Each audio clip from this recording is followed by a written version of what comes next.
now we're going to move on to our main event, the mayor's debate. I'm excited to introduce you to our candidates for mayor. Gentlemen, if you'll please join us on stage.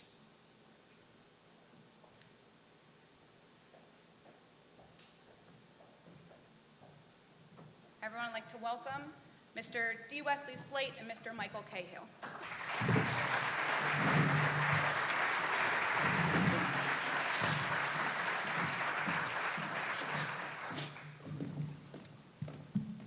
Oh, I get to be myself.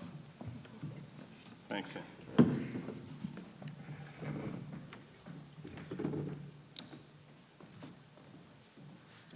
I'd also like to introduce our moderator for this evening, Ms. Jamie Belcito. Jamie holds a bachelor's degree in political science from Salem State University. She was a congressional intern for the Honorable J. Joseph Moakley. She's a former federal lobbyist in D.C. who was focused on immigration reform. She's been a member of 30 in Maine since its inception, and she was the moderator for our first debate. Please welcome Jamie Belcito.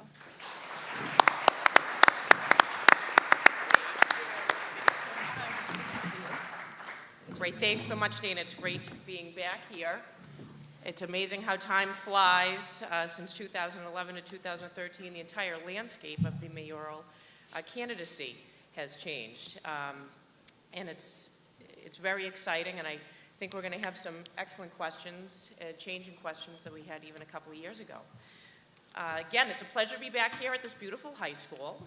And before we begin, I'd like to thank the high school for having us and letting us host here again, and BevCam for broadcasting to our viewers at home, and obviously those folks that are here in-house, we thank you for coming out.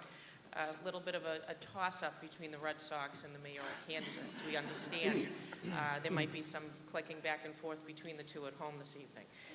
30 in Maine was hatched back in 2011 with an emphasis on developing Beverly's next generation of leaders. At that time, Beverly had few voices for the under 40 crowd, and that represents, at that time, I don't know if we pulled figures this time around, but it was about 25% of the city, and I'm gathering it's getting bigger as Beverly continues to grow. Since then, 30 in Maine's thrilled to say many of our own members of 30 in Maine are on local boards, commissions, city council, and several members are currently in the thick of it for running with their own wards, as we just heard from some of the candidates. Many of the candidates running for at-large are under 40, as Jim Latter cited himself as being the youngest the last time around. He's now one of the older guys, as he said. This is a wonderful testament to the commitment and dedication and effort to make a positive change in this amazing city of Beverly through our leadership and emphasis on Beverly's next generation of leaders, which is so important. We encourage anyone interested in finding out more about 30 in Maine to check out the Beverly Main Streets website. Now, for the main event, we are going to be focusing on the mayoral portion of this evening. I'm going to introduce the questioners for the evening, and that is Ann Grant and Jay Norden.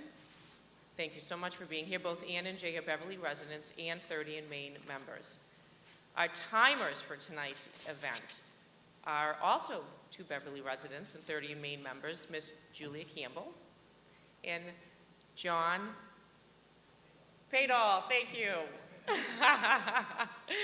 The format for tonight's forum is as follows. The candidates that we have up here will have 1 minute for opening statements. That's Mr. Cahill and Mr. Slate. They'll have, so 1 minute for the opening statement, 1.5 minutes to respond to each question that our questioners will be giving the candidates, and then 2 minutes for a closing statement. There'll be no rebuttals to questions unless I believe that the candidate needs an opportunity to respond to something that the opponent has said. The opening statements will be made by, we pulled out of the hat, okay? So we did it very old school way this evening. And we'll continue to alter back and forth between who's going to answer first, what question, et cetera, et cetera. So I'll set that up so that we can follow the back and forth with the questioning of this evening. Wes Slate, Mike Cahill is going first for the opening statement. Wes will be following, and then we're going to open up the question and answering with Wes going first. So we'll revisit the question portion after the opening statements, and I'd like to pass the mic to Mike Cahill. Thank you.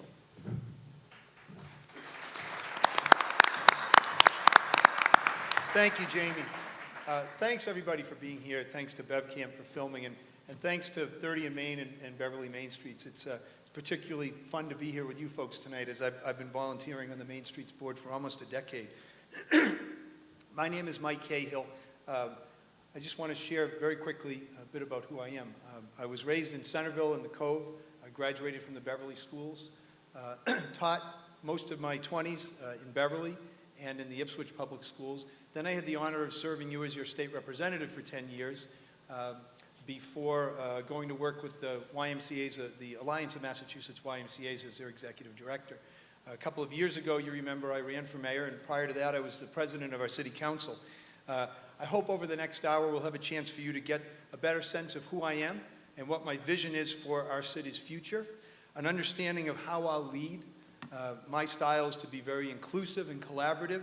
It's to empower people. This is our city, and my goal, if you elect me mayor, will be to have us together shape our city's future. So I look forward to the next hour. Thanks.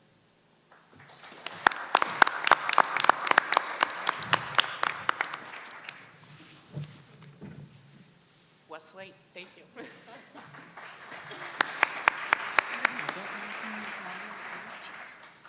Thank you.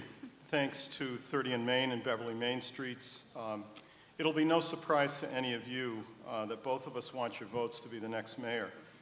I love the work that I've done over the last 6 years on the council, and I believe that my consecutive years at this level are more relevant to the job than my opponent's 2-year bounce through with us. Tonight, one of us will answer your questions from embedded knowledge, and one of us will be referring to note cards to answer those same questions. My opponent will try and subtly convince you that we are of different generations. Nice try, but I have a brother who is younger than he is, and that puts us in the same generation. My opponent will also spin his state rep title, which was 10 years ago, as a superior ability to cross the Tobin Bridge. I too have traveled the bridge many times for Beverly. 2 weeks ago, in fact, at the invitation of the state treasurer to the school building authority meeting for the vote on the middle school. Having traveled all over the country in my corporate life in business, I can certainly make it 20 miles into Boston. So listen carefully, and I hope someone has a chance to ask the question about the most creative idea in a long time, the Beverly Oracle. Thank you very much.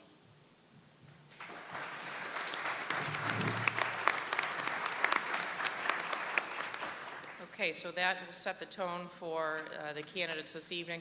We're going to pass the mic over to the questioners. I am going to have the first question come from Ann Grant, and that will be going to Mr. Westlake. Thank you. Actually, I'm going to be reading the first question. Well, my apologies. The first question will be asked by Jay, and I should refer to the most updated notes that I have here. You've each said that your administration will seek input from the community, that you'll support transparency, and that you'll be a consensus builder. While we value that approach, it takes time to do that, and as mayor, you often won't have that kind of time. Spur-of-the-moment decisions will have to be made that might not be popular and don't allow time for the community input or deliberation. Give us a few examples of when you've recently had to make decisions under those circumstances, and tell us how you felt about making them that way. Jay, I think that a combination of my experience in business and as a counselor prepare me for that. It's not uncommon in business, and I started as a teacher. My wife Georgia and I met as teachers in Connecticut, where I'm from. But I started with the telephone company in 1980 when it was the Bell system, and I was with them for 20 years, and now I work for Crane Electronics right over here on Tozier Road, right up the street, for the last 8 years. Very often in business, we're forced to make decisions on the fly and reorder priorities on a constant basis. Certainly as a classroom teacher, that was not uncommon, so I'm familiar with that. To the larger point, though, we keep hearing about transparency and collaboration. My view of doing that is to include as many people as possible in the decision-making process. There are many ways to do that now. The most prominent is the use of social media, which the city currently does not make any use of. I would certainly make use of that. We both actually do that in our campaigns, and we have a very active website. And I think with social media, it's very possible, as we've all learned in the last few years, to be very responsive very quickly. And my experience in business and my experience as a counselor will certainly prepare me to do that. Great, thank you very much. We'll have that same question, and if you'd like it to be repeated, Mr. Kale, please let us know. That's fine. Thank you for the question, Jay. I think there's almost always time to consider something thoughtfully, even if you need to make a decision pretty quickly. And I think what's important to voters is to know that that the person you elect is somebody whose judgment, whose integrity, whose core set of principles you can get behind. And you take that and you kind of use that. Now, looking ahead, if I'm elected mayor, there will be immediate opportunities for the public to be at the table. So I'll be looking right up front for the type of collaborative efforts, the type of scrutiny of where we're headed with our ongoing projects and with potential new opportunities, so that we'll get ahead of those. And when the time for a decision may be accelerated by some unforeseen circumstance, or something comes about that just requires a decision on the spot, you really are voting for it's a representative form of government. You're voting for people to exercise their best judgment on your behalf. And I have every confidence that I'll do that for our city. There are plenty of examples of times that I've had to do that in the last 8+ years, running the Alliance of Massachusetts YMCAs. Calling time. Thank you. Next question will be coming from Ann Grant. And Mike, I'll give you a moment to take a sip in between questions here. This is going to be a two-part question, and Ann Grant will lead with that next question. This is question number 2. Renovations are being made to the outside of City Hall to bring the building into the 21st century. As mayor, what plans would you have to do the same to the inside of the building? For example, keeping the city's website up to date, using social media to connect with residents, and implementing an electronic filing system.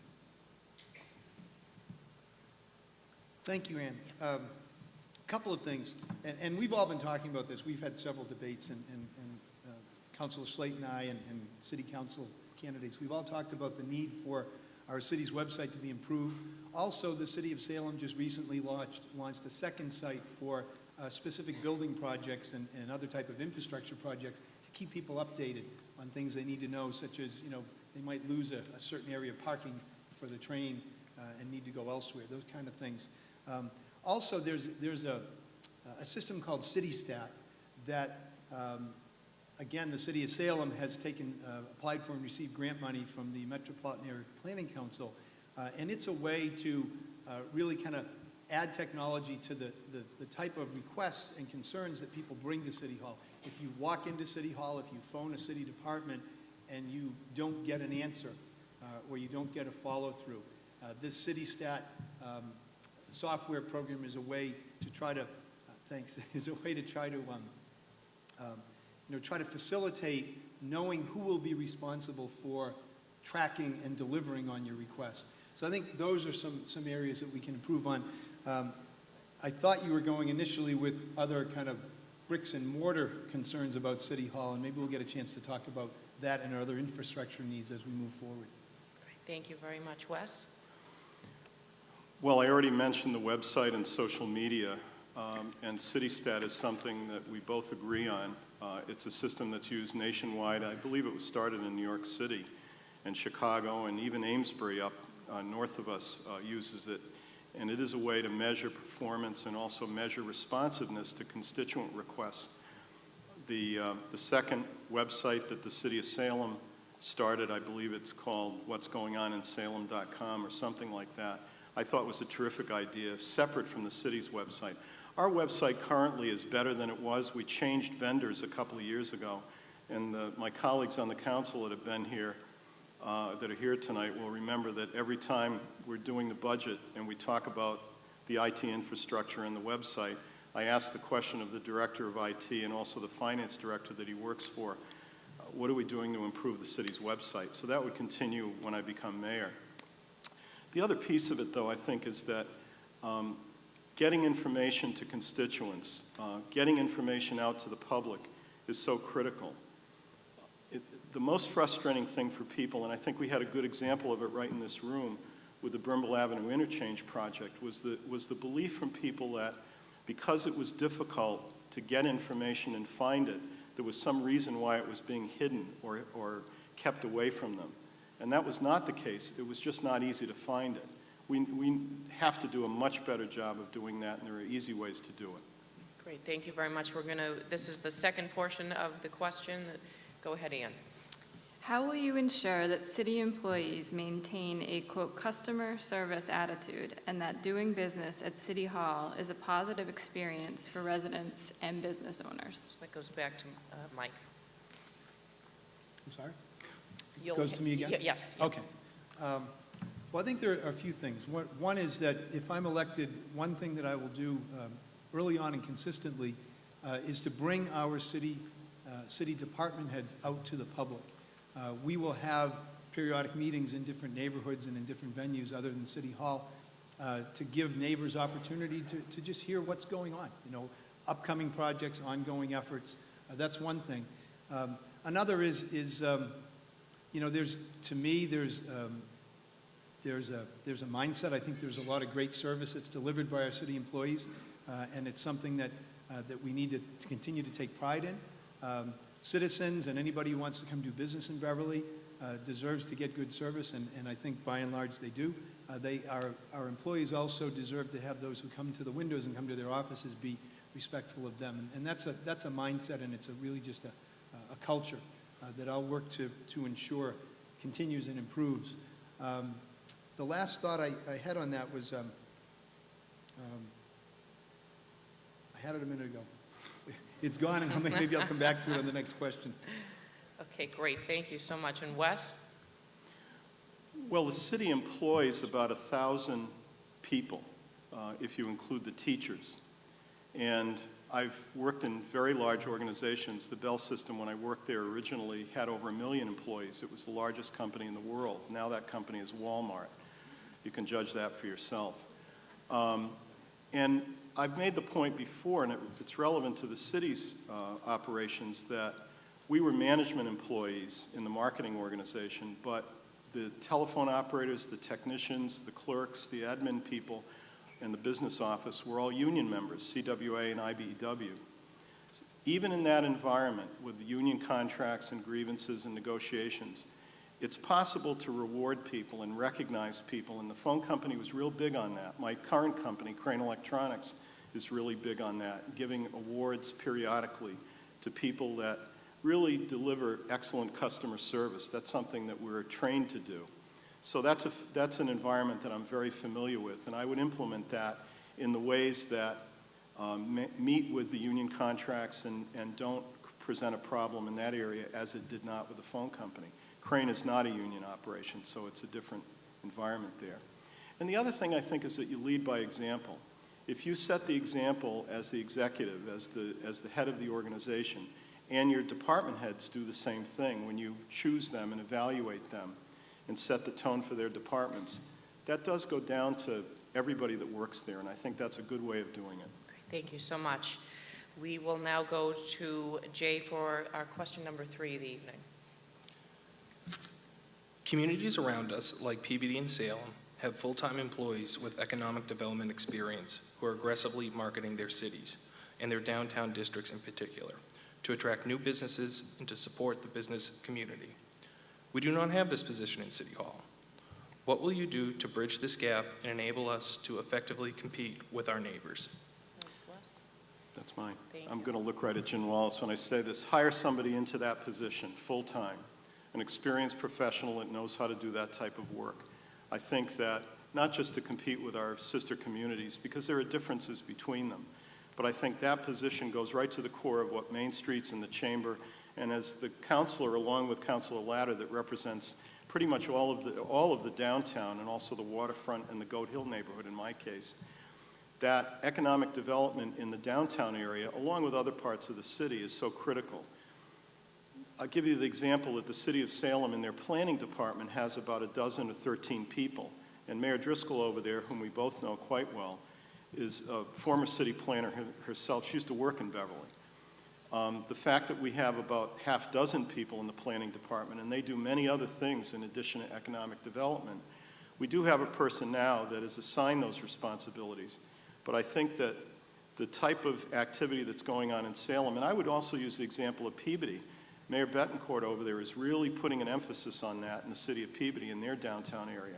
And we need to mirror that. I've said publicly on the council floor that I don't worry about Salem as much because they have some advantages that we don't, and we have some that they don't. Peabody's the one that really worries me because if they get their act together over there with a new mayor and a cooperative council, they can do some really incredible things over there with their proximity and their business base. So economic development, absolutely. Full-time person qualified to do the work. Great, thank you, Wes. Mike?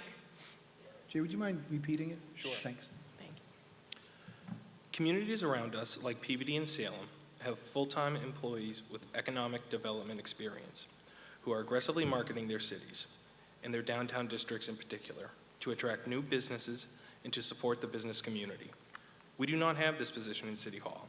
What will you do to bridge this gap and enable us to effectively compete with our neighbors? Great, thank you. I think good things happen in Peabody and Salem, good things will happen in Beverly, and this is good for the whole region. I don't think it needs to be a win-lose. We don't have currently an economic development capacity in our city government. We haven't as long as I've been watching. I know several years ago our Economic and Community Development Council made a recommendation to create an economic development office. It's not something the city has been able to do financially. Beverly Main Street several years ago now dove into that breach and has done a fantastic job along with the stakeholders who've really underwritten the cost of creating more of an economic development capacity through our Main Streets nonprofit. There are things that we should be doing, even as we don't have that capacity. Now, as mayor, I will look to create that, but I can't promise to do it overnight because there's a price tag to doing so. But what we can do, and we've done some work in this direction already in my volunteer capacity with Main Streets at the same time as I was president of the council, we worked hard at streamlining the permitting process. I know that some other cities in our area do a much better job of pulling relevant department heads together when a potential investment opportunity comes to the city and making sure that there aren't a lot of twists and turns and dead ends to people who are looking to get answers on their questions as they try to permit. I will, as mayor, prioritize our downtown and our waterfront. There's a lot we can and will do together, and I hope we have the chance to talk specifically in a future question. Thank you, Mike. Question number 4 from Ed Grant. Each year, Boston Magazine publishes its annual rankings of Greater Boston public schools based on a variety of measures. While it's just one list, a lot of people looking for places to live do use it. In 2011, we were ranked 89 out of 135, and this year we're ranked 118. We've gone from the 34th percentile to the 20th percentile. As mayor, you will serve on the school committee. Other than building a new middle school, what would you do to reverse this trend? Thank you, Ann. I don't want to get caught up in looking at rankings and numbers, except to say that there's a lot of greatness that happens in our public schools every single day, and yet we all know that we can and should do better. It's a challenge that we need to address and attack 365 days a year, throughout the year in and year out. You're right, the mayor is a voting member of the school committee. My goal will be on multiple fronts. First is to immediately create a relationship with the new superintendent, to work with the superintendent, with my colleagues on the school committee, with our administrators and teachers, to get into the schools for a number of reasons. One, as mayor, to more fully understand where and how we are really setting the pace and where we need improvement. And then being true to ourselves and looking in the mirror and really digging in and making the improvements that need to happen. And a second purpose for spending time in the schools is to help bring back to the community at large a better understanding of what is going on in our schools and and champion the great things that are happening. Because as a community, we really should all understand what's happening with our schools. As city council president, I led the effort to pass the local option meals tax, bringing over $500,000 annually into our city coffers, and also led the passage of the municipal health reform, which has saved us over $1 million a year. Things that afford us the resources to help our schools forward. Okay, great, thank you, Mike. Wes? Well, I mentioned I started as a teacher, and for the last 4 of the last 6 years, I was one of the council's representatives to the school committee and attended many of the Finance and Facilities Committee meetings. So I've developed a very positive and strong relationship with the school committee as a group and individual members of the school committee. I think the one thing that sets the tone for the school district, and I was troubled. We subscribed to Boston Magazine, and I saw those listings, and first thing you do is you look for your own community, and I was surprised not to see Beverly even on the list when it came out this year, as you mentioned, Ann.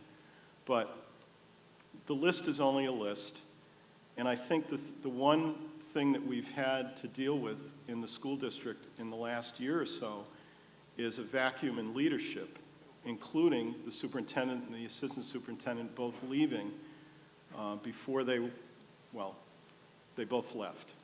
And the school committee is charged with, and our interim superintendent, who's terrific, is charged with finding that leader for the school district. And one thing I said to him, we actually rode back from that meeting in Boston at the MSBA when the middle school vote was taken. The school committee president and the superintendent and I rode back together. And I said to him, the one thing I would say that you should look for in a new superintendent is a very dynamic leader that can pull together the community, all the stakeholders, the students, the faculty, the parents, and everyone else, and really be the biggest cheerleader for the school district there is. And that's what sets the tone and helps those ratings go up along with everything else. Thank you, Wes. I do want to say, as a member of 30 in Maine, we had to pare down our questions on the school system because there were several of them that were very hard-hitting. Sure.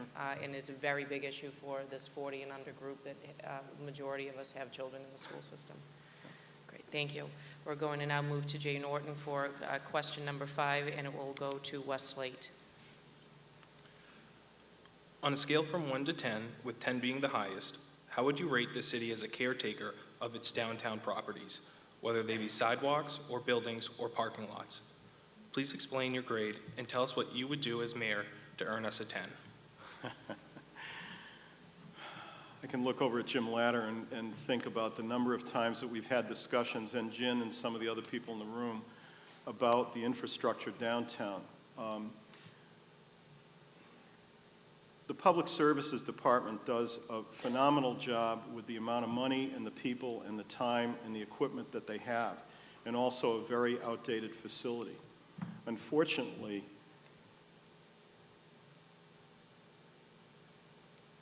it's my belief that the emphasis has not been there on maintaining our infrastructure the way that we ask property owners to do the same.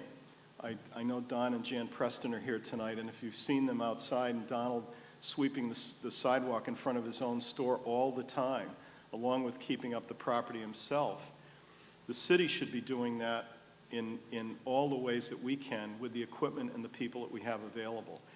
On a scale of 1 to 10, I guess I'd give us I'll do it on a grade level. I'll give us a C+ for effort, but we can do much better.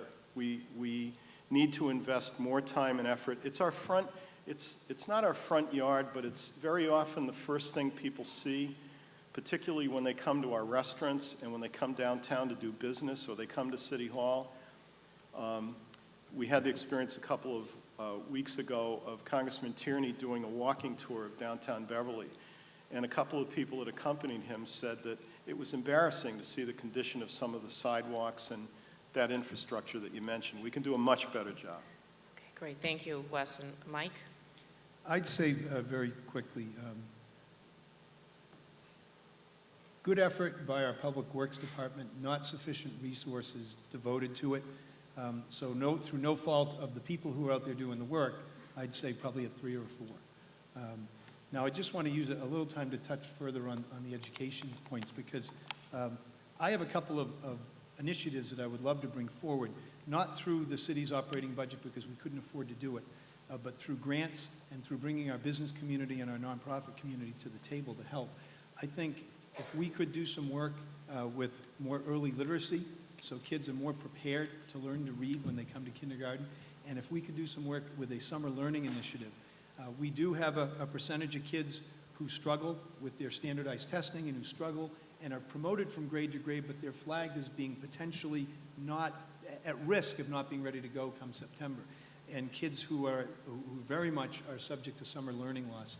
So to develop a summer learning initiative whereby these kids could get some academics, if we focus on kindergarten, first and second graders, get some literacy work in the morning each day and a more traditional summer camp experience in the afternoon.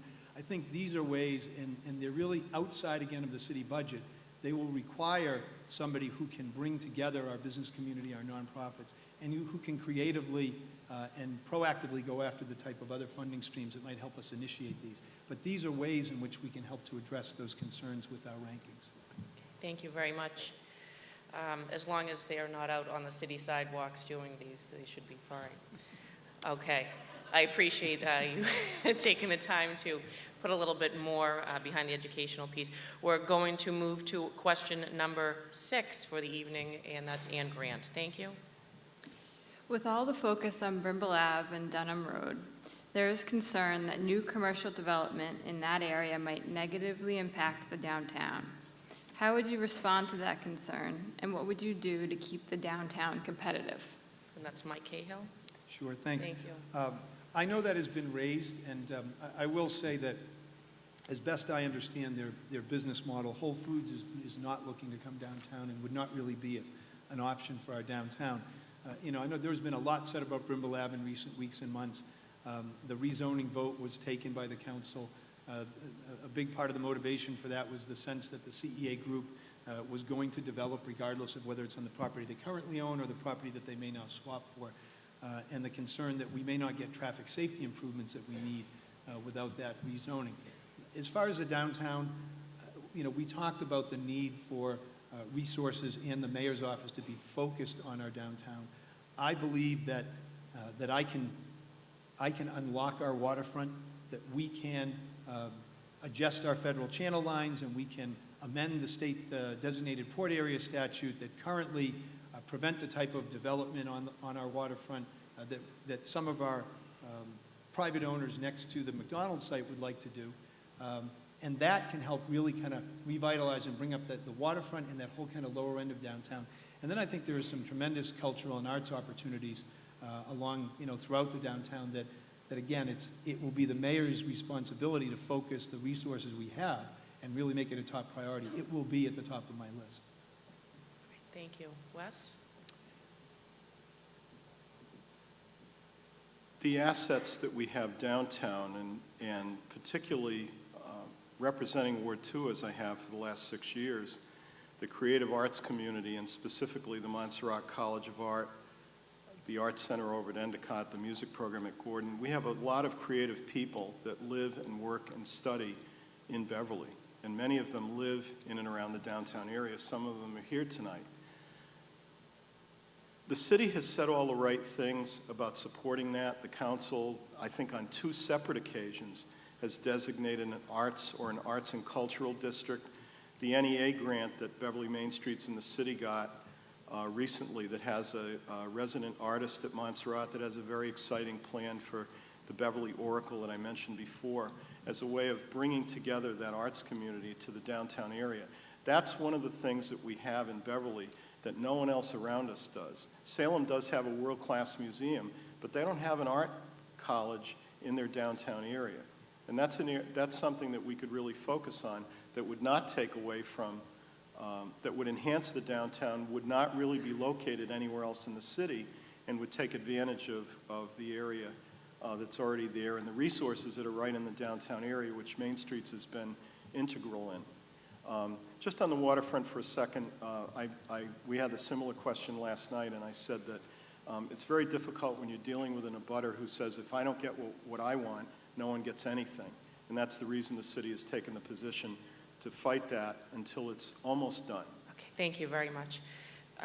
We're going to, I think we have time for one more question. and then the real tough ones are going to come after that. I think we have enough time for the last question here. Again, the emphasis of 40 Main, the schools, the infrastructure downtown, really, really important for the entire community and what we're dealing with and what we want to represent here at 30 and Main. Our last question, question number 7, will be coming from Jay Norton, and we'll have Wes Slate open the response on that. Thank you. We're happy to report that there are many more people under the age of 40 involved in helping to shape Beverly's future than there were 2 years ago. Our peers are running for office, volunteering on city boards and commissions, joining nonprofit boards, and opening businesses. There's still room for improvement, though, as we don't always feel connected to the city and don't always know what's happening at City Hall. What would you do to connect with us, and how would you motivate us to get more involved? Well, I'm fortunate in that our son Richard, who's here tonight, who's a graduate of Beverly High School, turns 30 in a week. So he'll be eligible, as his girlfriend already is, she's a couple of weeks older than him, to be a member of 30 in Maine. And as a parent, and certainly as a teacher, that's one way of learning what people are interested in and being connected. Also, my colleagues on the council that are already there, that are members of the organization, have been very helpful in getting me to understand what some of the issues that they're dealing with younger families and the issues that you mentioned earlier. I think the other piece of it is that I remember a very early meeting. I think it may have been one of the first meetings of the 30 in Main group that was at the old Tryst restaurant before it changed hands. I was invited to attend that meeting, and I did. And one of the pitches that I made to the group was to get involved, to volunteer for boards and commissions. We never have enough members volunteering for that. And also encouraging people to run for office. And look what happened with that last time and this time as well.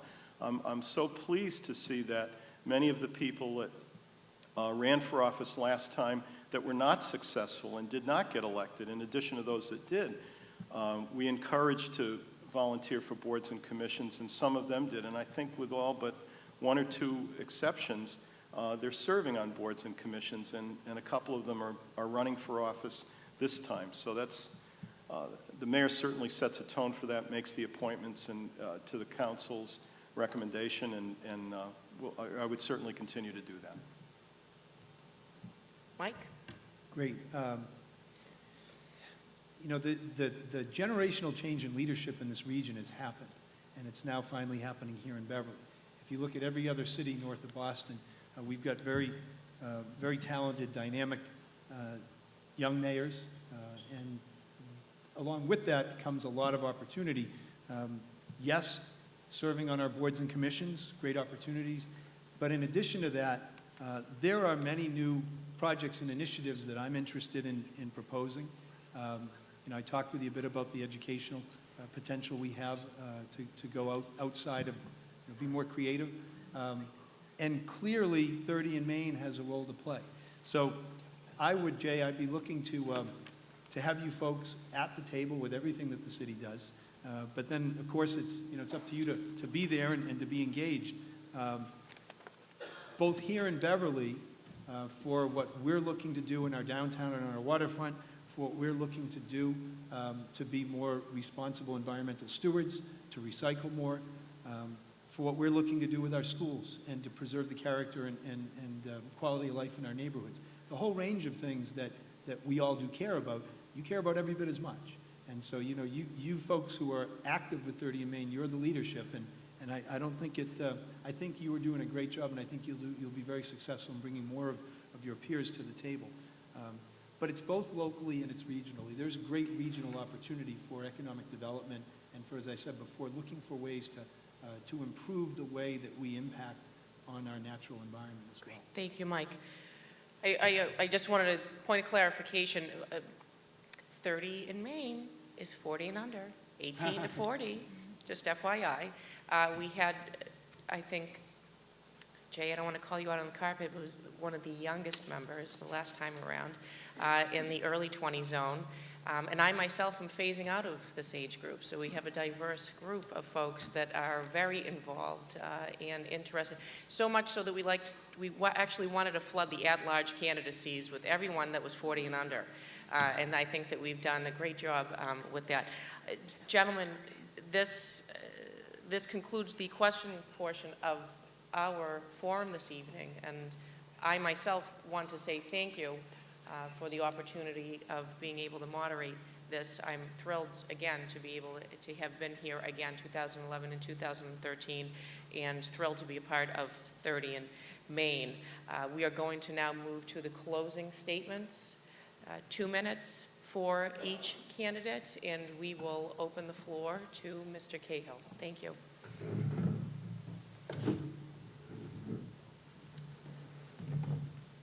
Thank you, Jamie. Thank you to all of you folks, and again, for your patience and interest in what we have to say. My whole life in this city, from growing up in Beverly and graduating from our schools to volunteering and working in the schools, to representing you in Boston, to representing you on the city council, has really led me to tonight. I believe that I have the experience in working at all levels of government, the knowledge in how to navigate and use the process to get Beverly what we need, to get us resources, to get us good outcomes to challenging situations. And I just want to share a couple of examples of things that I've been able to do in my career to help move Beverly forward. One is a very personal one. There were a couple of parents with young children turning adults who had been in the special education system who had disabilities and needed help as adults, and they wanted to actually purchase and open a group home for their children, something that had never been done. And so I brought them together with the Department of Disability Services at the state level, and it was really a great model that we were able to make happen. And they were able to find and purchase a home in Beverly, and it was staffed by state employees from that agency. And they created a model that has been used in other communities since. Another one is on a bit larger scale, and that's the Wenham Lake watershed concerns back in the late 90s and early 2000s, where I worked with a lot of very passionate, informed people, and we made sure that the Department of Environmental Protection came to the table with us and made sure that the testing and the cleanup up at the fly ash site up by Wenham Lake was done in a way that protects our drinking water. I ask you to give me your vote on November 5th. The passion I have for this city, the abilities I bring, my commitment to you and working with you to collectively lead our city and shape our future is sincere, it's real, and I will get the job done. So I ask for your vote on November 5th, and again, thank you very much. Thank you, Mike. Wes, thank you. Thank you very much, and thank you to Beverly Main Streets and 30 in Maine, BevCam, and our hosts here at our spectacular BHS home of the Panthers. 2 weeks from now, we will have a mayor-elect who will take office in January. I hope it will be me. Georgia, Richard, and I, our friends and neighbors and supporters throughout Beverly, have all worked very hard since the beginning of June when I announced toward that end. Because we love this city, because we understand its potential and the challenges facing it, because we believe in our hearts that I understand the job and can do it on day one. Mayor Scanlon agrees with that and has endorsed me. 30 in Maine Group represents the future of our city, as we've said a number of times tonight. You will be running the city in the future, and your involvement in this group and your presence here tonight demonstrates your acceptance of that future for you and your families. Everything I know, all that I have done, my experience in teaching and in business and as a husband and a father, my legislative and government experience prepare me to be your mayor. I know how this city works, what its strengths and challenges are, whom the people are who do the work every day to keep it running, and those who serve and protect us and our families. Now it's up to you. Soon our campaigns will wrap up, and your choices for mayor and council and school committee will be made. I'm so excited about our prospects. I'm full of ideas about what we can do together to make our Garden City even more beautiful and welcoming and safe and financially healthy and fun. I just need your votes to make that happen. I'm Wes Slate, candidate for mayor of Beverly. I humbly, gratefully ask for your vote on November 5th. I promise you I will do the work. Thank you very much.